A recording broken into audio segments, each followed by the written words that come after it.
Hola a todos. En esta segunda parte de los vídeos que vamos a dedicar al diseño del control de arquitecturas pipeline, vamos a continuar con el ejemplo que estábamos tratando en el primer vídeo.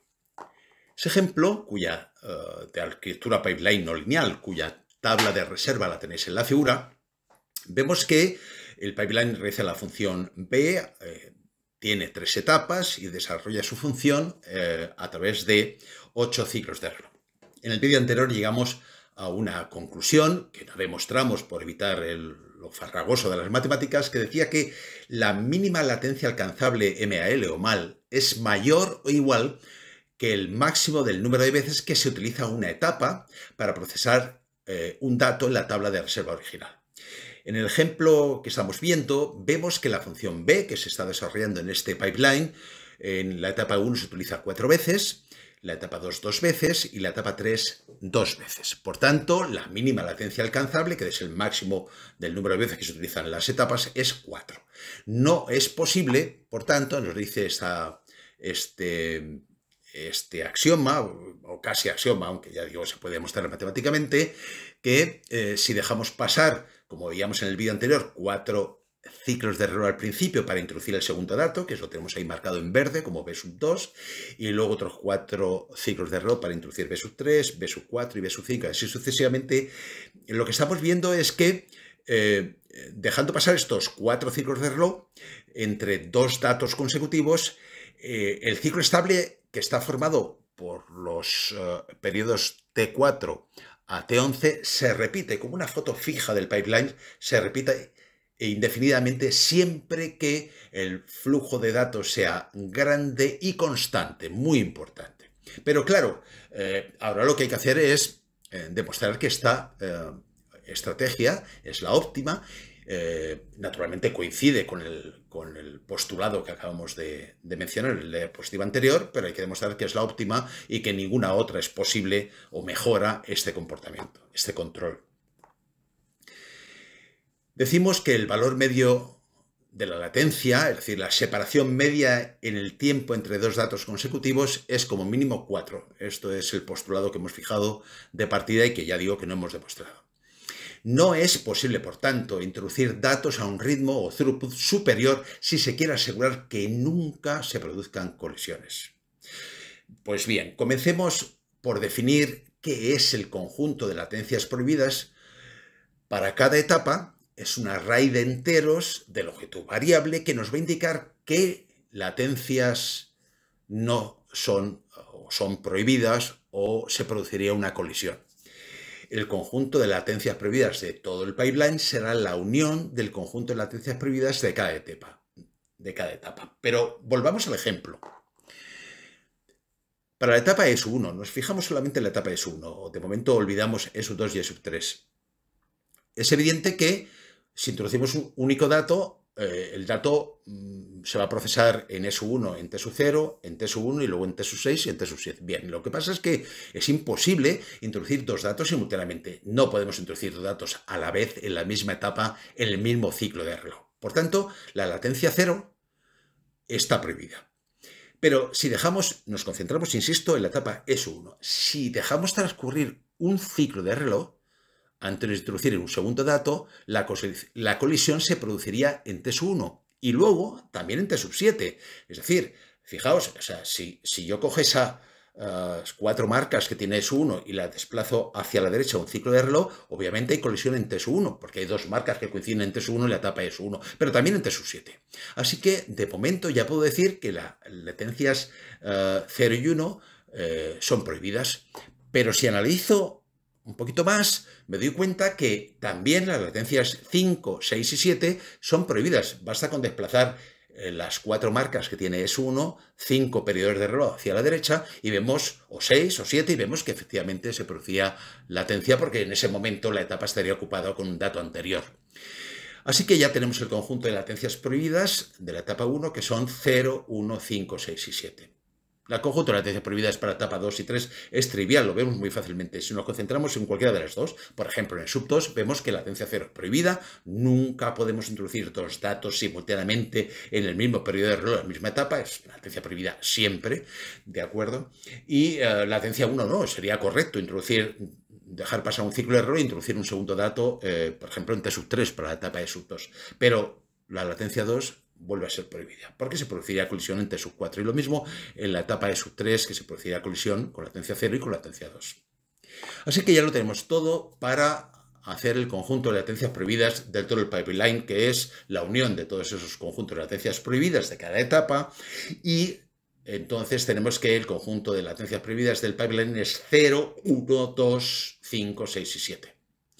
Bien, definamos ahora el vector de colisiones como un array booleano, es decir, de ceros y unos, de longitud exactamente igual al número de ciclos de reloj que tiene la tabla de reserva original, donde un 1 indicará que se puede producir colisión si introducimos un segundo dato, un tercero, un cuarto dato, y un 0 indicará que no se produciría colisión para esa latencia.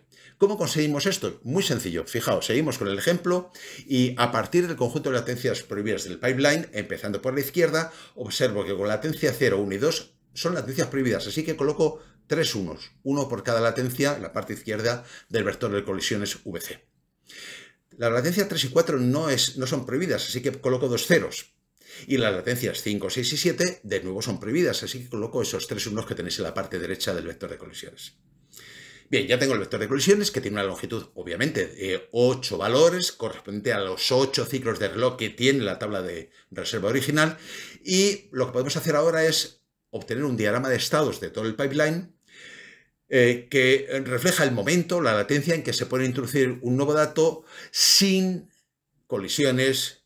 Y también podemos ver el estado al que transita este diagrama de estados, esta máquina de estados. Para ello hay que tener en cuenta lo siguiente.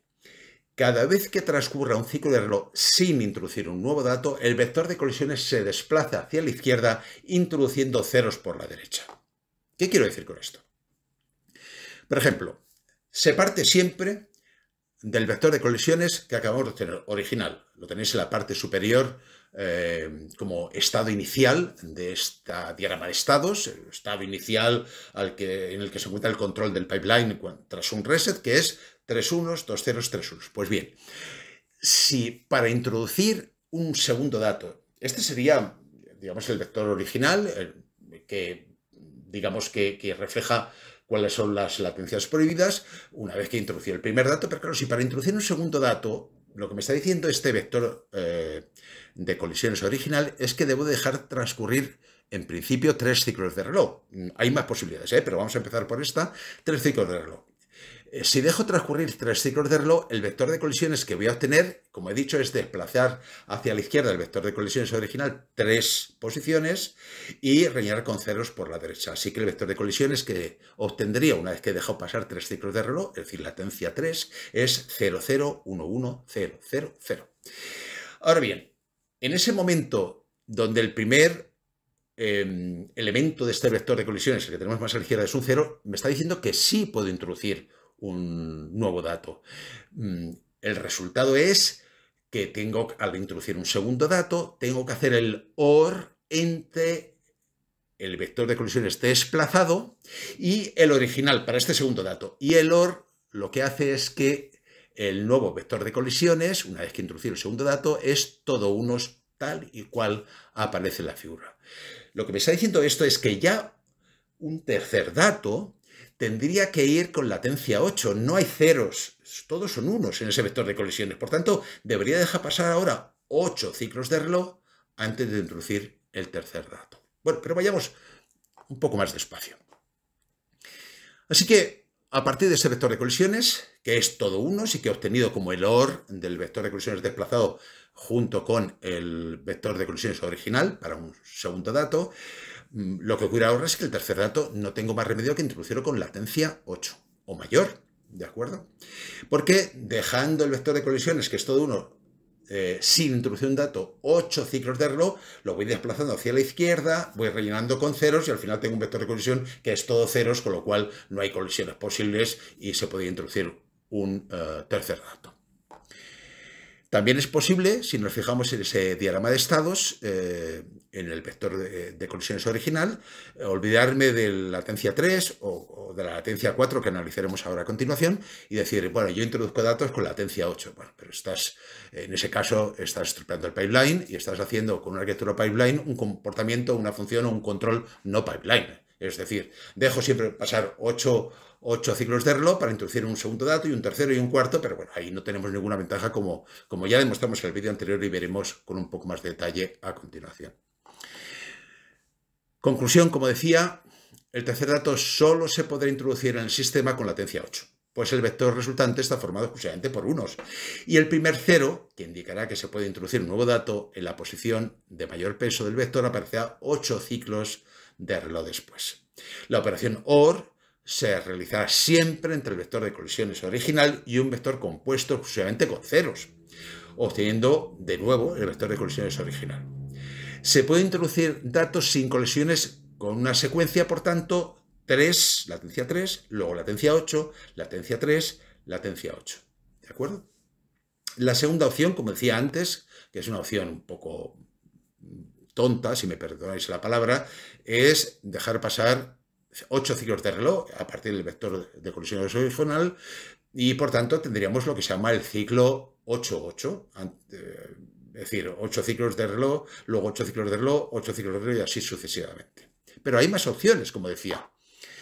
Volvemos a la figura del diagrama de estados y vemos que en la parte de la derecha, dado que en el vector de colisiones original hay un segundo cero que ocupa la latencia 4, vemos que con latencia 4, y nos fijamos en la parte derecha de la figura, como digo, si desplazamos hacia la izquierda del vector de colisiones original 4 ciclos de reloj, lo que tenemos es 0, 1, 1, 1 y luego 4 ceros. Y hacemos el OR, porque introducimos un segundo dato con el vector de colisiones original, se me queda un 0 en la posición 4. Con lo cual, lo que me está diciendo es que a partir de ese momento y para siempre, puedo introducir dato, un cuarto dato, un quinto, un sexto, siempre que haya un flujo constante de datos con latencia 4.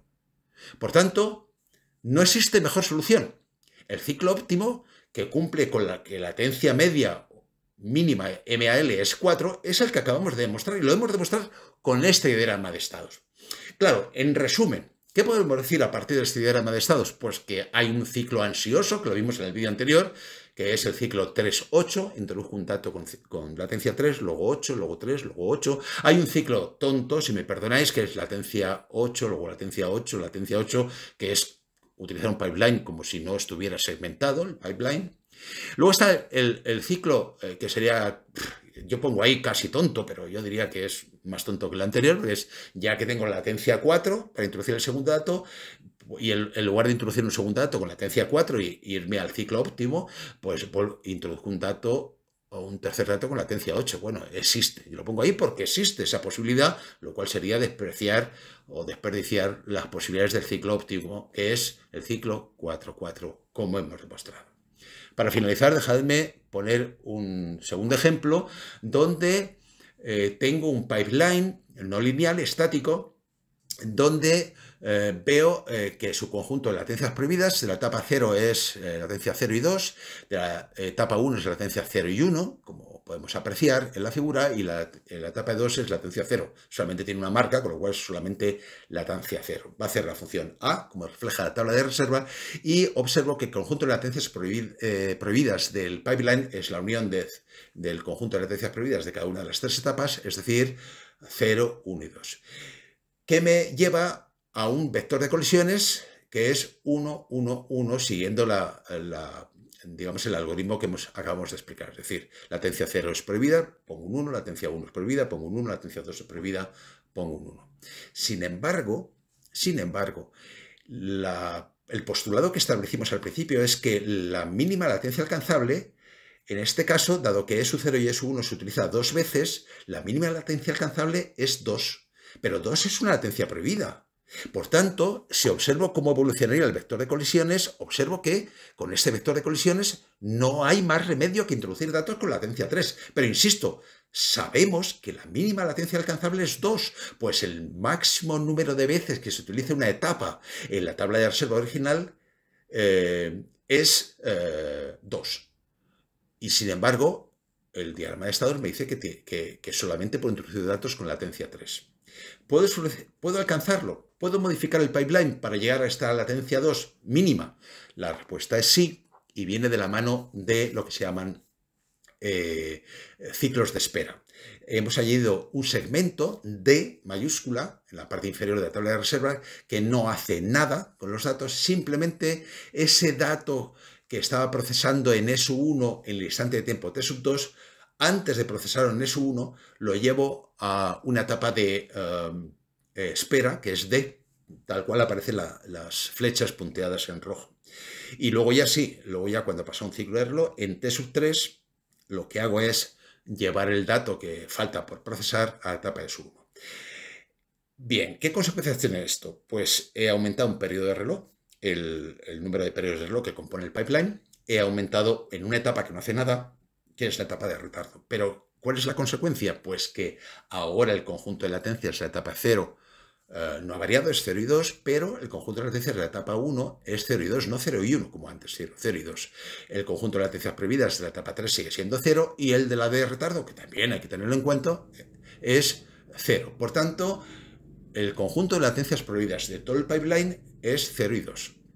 Y el vector de colisiones, que ahora tiene 4 elementos, no 3 como antes, sino 4, porque hay 4 periodos de reloj en la tabla de reserva original, es 1, 0, 1, 0, reflejando que las latencias 0 y 2 son prohibidas, pero la 1 y 3 no.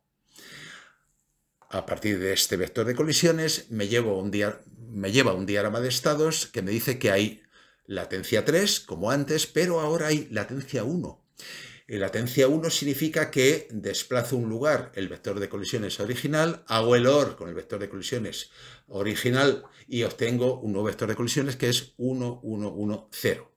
A partir de ahí solamente tengo latencia 3 y volvería al vector de colisiones original, como indica el diagrama de estados, y luego latencia 1, luego latencia 3, lo cual significa que estoy introduciendo datos con ritmos 1, 3, 1, 3, para introducir todos los datos consecutivos. Por tanto, la mínima latencia alcanzable, como parece la ecuación que tenéis en la parte superior, es 2. Y el aspecto que tendría la tabla de reservas cuando introduzco, por ejemplo, aquí he puesto hasta 5 datos, es el que tenéis en la figura, cuyo ciclo estable está compuesto por, obviamente, 4 ciclos de reloj en los cuales proceso 2 datos. Y por tanto he alcanzado la mínima latencia para este pipeline estático y no lineal.